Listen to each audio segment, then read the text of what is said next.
शवग्राम की वो रात थी, ठंडी, काली और चुप। हवा में हड्डियां रगड़ने की खटखट की आवाज जैसे किसी की हंसी को दबा रही हो।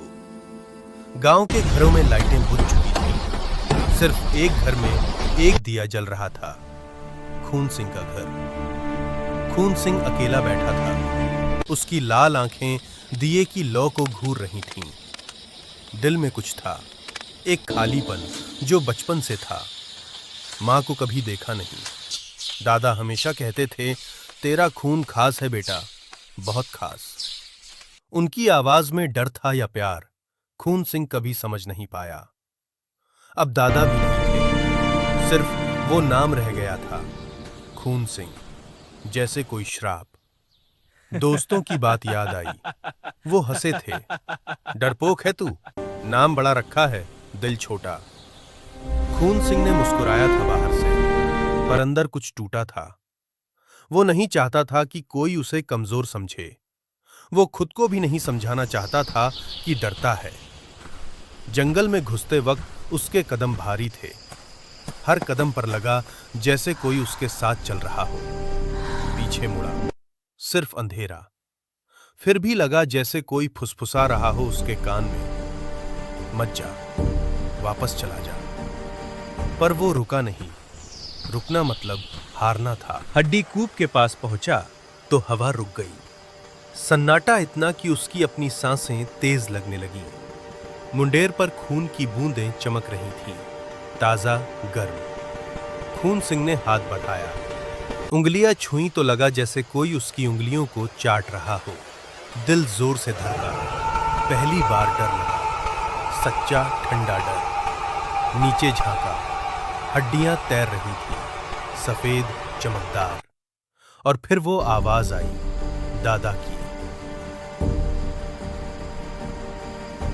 खून सिंह, आजा बेटा, हम तुझे कितने दिनों से बुला रहे हैं। वह आवाज हवा में नहीं, सीधे सीने के अंदर गूंजी, जैसे कोई पुरानी घंटी सालों बाद फिर बज उठी हो।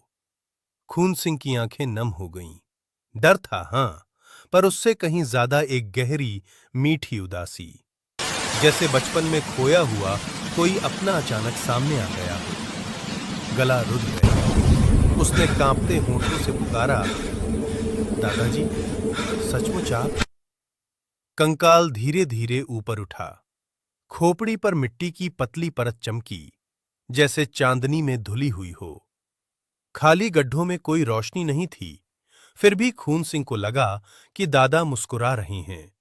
वही पुरानी मुस्कान जो बचपन में उसकी हर शरारत माफ कर देती थी। तेरा खून हमारा है, तू हमारा है बेटा, डर नहीं, बस घर लौट रहा है तू। खून सिंह का दिल जोर से धड़का। आंसू बह निकले, धड़का, आंसू बह निकले, गर्म, भारी। बचपन की यादें एक साथ उमड़ आईं। दादा की उंगलियां उसके बालों में फिरती हुईं। उनकी थकी हुई मगर प्यार भरी आवाज में वो पुरानी कहानियां। हमारा परिवार अलग है, हम मरते नहीं, बस बदलते हैं। तब वो डर कर दादा से लिपट जाता था। अब वही डर प्यार में बदल रहा था। एक अजीब सी राहत। उसके पैर खुद ब खुद जमीन में धंसने लगे। उसने छटपटाया, चीखना चाहा, पर गला जैसे बंद हो गया। सिर्फ एक फुसफुसाहट निकली, दादाजी, मुझे छोड़ना मत, फिर कभी नहीं। दादा का कंकाल और करीब आया। ठंडे हड्डीले हाथों ने उसकी गर्दन को छुआ। दादा का कंकाल और करीब आया। ठंडे हड्डीले हाथों ने उसकी गर्दन को छुआ, कोमलता से, जैसे लोरी देते हुए। दांत गर्दन में धंसे। दर्द की जगह एक गहरी, गर्म लहर दौड़ गई पूरे बदन में, जैसे सालों की अकेलापन पिघल कर बह रहा हो। आंखें बंद होते हुए उसने मुस्कुराने की कोशिश की। आखिरी ख्याल आया, अब मैं सचमुच घर आ गया, अब कभी अकेला नहीं रहूंगा। सुबह जब लाश मिली, गांव वाले चुपचाप खड़े रहे। कोई चीखा नहीं, कोई रोया नहीं। बस एक बूढ़ी औरत ने आंसू पोंछते हुए धीरे से कहा, वापस आ गया हमारा बच्चा, अपना खून, अपना घर लौट आया। अब रात में हड्डियों की खटखट के साथ एक नई आवाज गूंजती है, खून सिंह की।